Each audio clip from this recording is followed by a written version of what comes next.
Oh, smell that. I am cooking for you tonight, and I'm so excited about this dish. I'm making chicken and dumpling soup. You see, my son, he just moved to Louisiana, and we went to visit him. And I'm gluten, sugar, and dairy free. The food there, it looks so good, and so much of it I couldn't eat, okay? So I came home and I decided to replicate this dish. And really, to make this soup easy and delicious, instead of using chicken breasts, which are kind of dry, I use boneless, skinless chicken thighs. But you can, if you want to make it more economical and a little more flavorful, you can cut the chicken pieces, buy a whole chicken, cut the pieces up, and brown the pieces in a soup pan. But I did it kind of just the easy way, kind of the lazy man's way. I made it in a Pyrex container like this, and then I let it cool for a minute.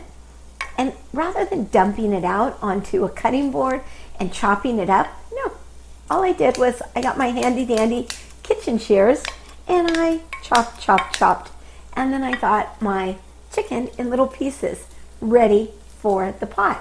And maybe you can hear that. I wish you could smell it. It's so good.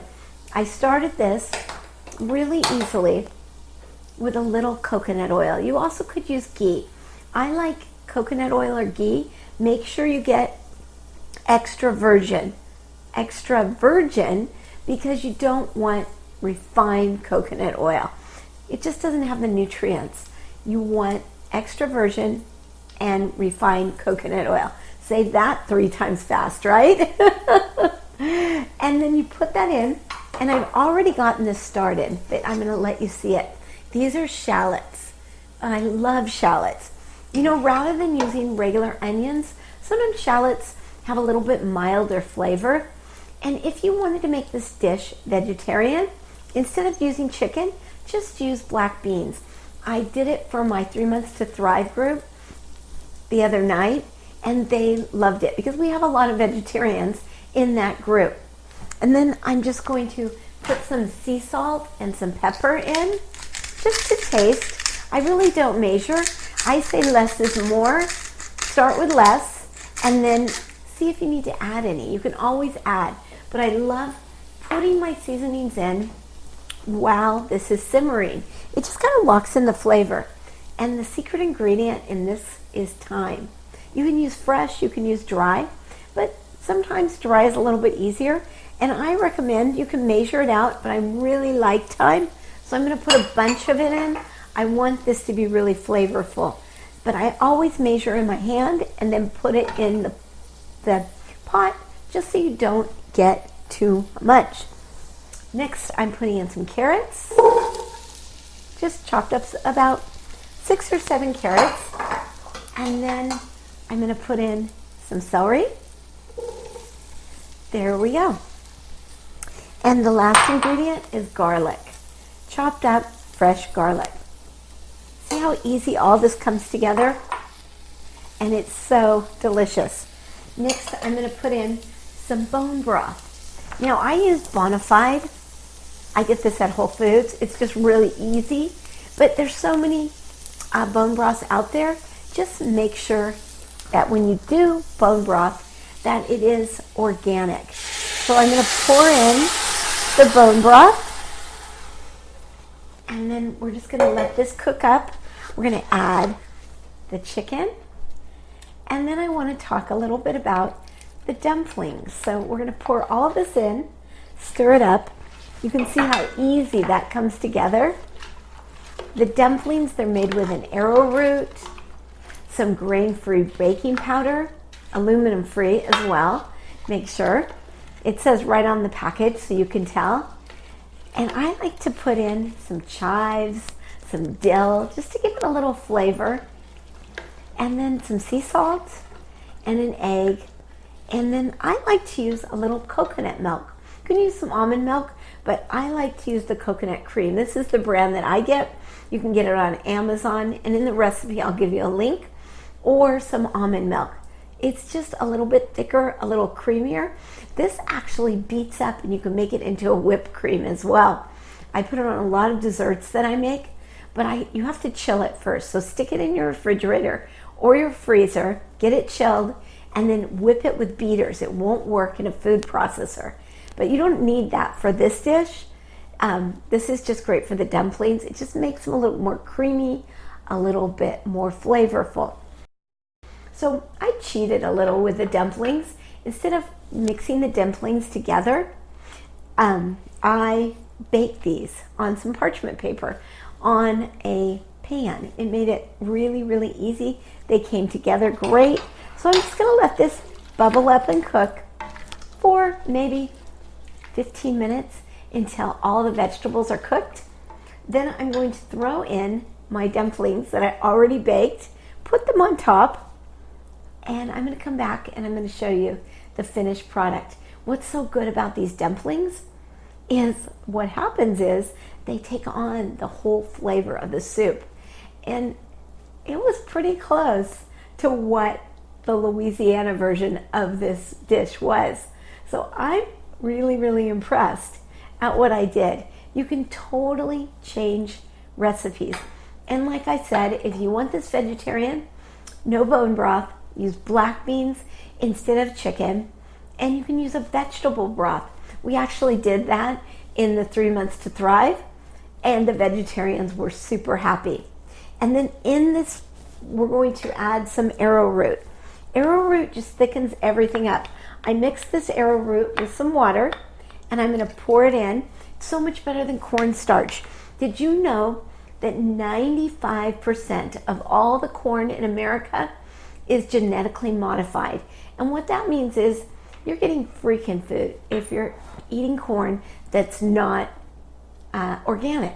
So I like to use an organic, this is a Bob's Red Mill arrowroot to thicken things up.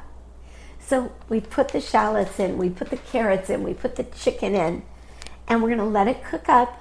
We put the arrowroot in. This recipe actually called for a bay leaf, but when I made this before, I didn't really notice that it added that much flavor, and I was out of bay leaves. But here's the deal. You know, if you don't have an ingredient, just make it up. You don't have to be perfect with your cooking. It'll still turn out great. Just dive in, try it. I'm gonna let all this come to a boil. I'm gonna let the vegetables soften. We're gonna come back. I'm gonna show you the dumplings. It is so delicious. Thank you. Okay, we've got the soup simmering. You hear it? It smells really good. So are you ready for a little dumpling 101? So to make the dumplings, you just let your soup cook, and meanwhile, in a small bowl, we're gonna stir together about a half a cup of coconut flour. This is so gluten-free. Almond flour, there we go. Coconut and almond flour, and then about a quarter cup of arrowroot. Arrowroot just thickens everything up. It's great for this. And then we're going to put in about a tablespoon of aluminum-free, grain-free baking powder. Really important. We want these to be fluffy and yummy. I'm going to put in some chives. This is a combination of chives and dill, which brings a lot of flavor to these dumplings. And then some sea salt. Of course, everything needs just a little bit of salt, right?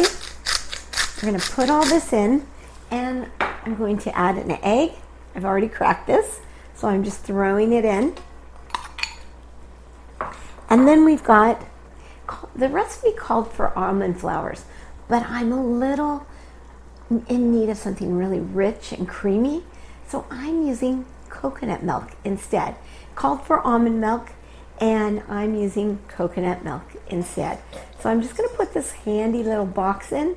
You can get these. It's made by Cara. It's one of my favorites. You know, you can actually whip this up and make whipped cream if you put it in the refrigerator, and then you use beaters. You can't do it in your food processor, but you can use beaters to whip up this, and oh, it tastes really delicious. So I'm just going to mix all of this together, and as my soup boils, I'm making my dumplings. And then You just shape these, shape them into little balls, where you don't even really need to touch them, actually. You just look at all of this. It looks like, kind of like a cookie dough, a savory cookie dough at that.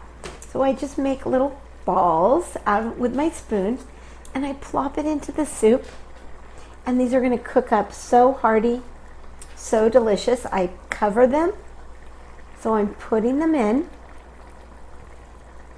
And you're going to have dumplings. So it'll taste like you've got some gluten, but it's kind of a fake out. And your guests really won't know the difference. They'll just think it's delicious. So I love that part about it. So let's taste, okay? Oh, check this stew out. See all the different flavors? I'm going to get some liquid in here. Yummy. And then I'm going to put in some of the pre-made dumplings that I made before, right on top.